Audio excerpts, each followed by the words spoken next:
Kaylee from the Sensible Nutrition Program. This month on Facebook, CNP is focusing on broccoli, which is one of my favorite vegetables, and today I wanted to share some quick ways to cook it. When it comes to cooking broccoli, you want to think about texture. I really prefer my broccoli to be a little more on the crunchy side, but some people really prefer it to be soft and tender. The choice is up to you, and just think about your cooking method when you begin. For crunchier broccoli, roasting, sauteing, and stir frying are great options. Roasting is a great idea this time of year when it's a little cooler in the evening time because turning on the oven helps warm up your house. To roast broccoli, wash it, cut it, toss it with a little bit of oil, your favorite seasonings. I usually use garlic and a little black pepper. Then pop it in the oven for 20 to 25 minutes at 425 degrees. Sauteing is a little bit of a faster method.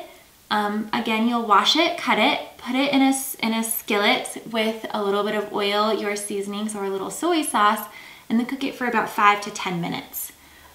Stir fry is a great option for broccoli. In our house, it's the #1 thing we put in stir fry because we really like the way the little heads soak up the sauce and get all of that flavor without getting soggy and kind of limp. The Sensible Nutrition Cookbook has an awesome create your own stir fry recipe with sauces that go with it, and you can find more in the link below.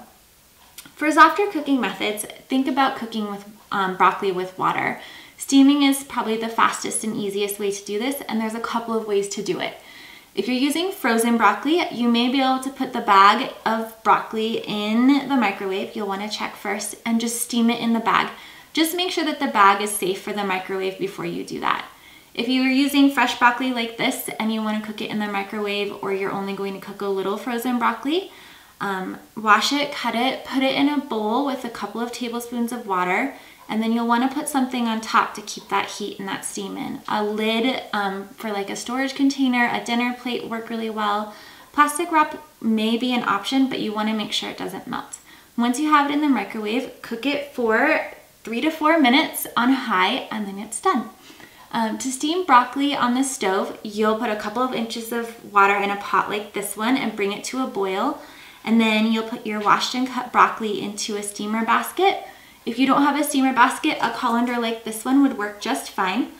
You'll put it in there, and then you'll put it on top of your saucepan. You want to make sure the broccoli doesn't touch the water, but that it's above the water so the steam cooks it. And you'll put a lid on top to help keep that heat and that steam in there. It will be ready in about 4 to 5 minutes, and then you can top it with your favorite seasonings, maybe a little olive oil or some butter, and you have a great side dish to go. Over the next 3 weeks, we'll be sharing some more recipes that use broccoli, as well as some tips and ideas like how to use frozen broccoli and ways to encourage kids to try and enjoy broccoli. If you have questions or comments, let us know in the comments below, and we'll see you next week.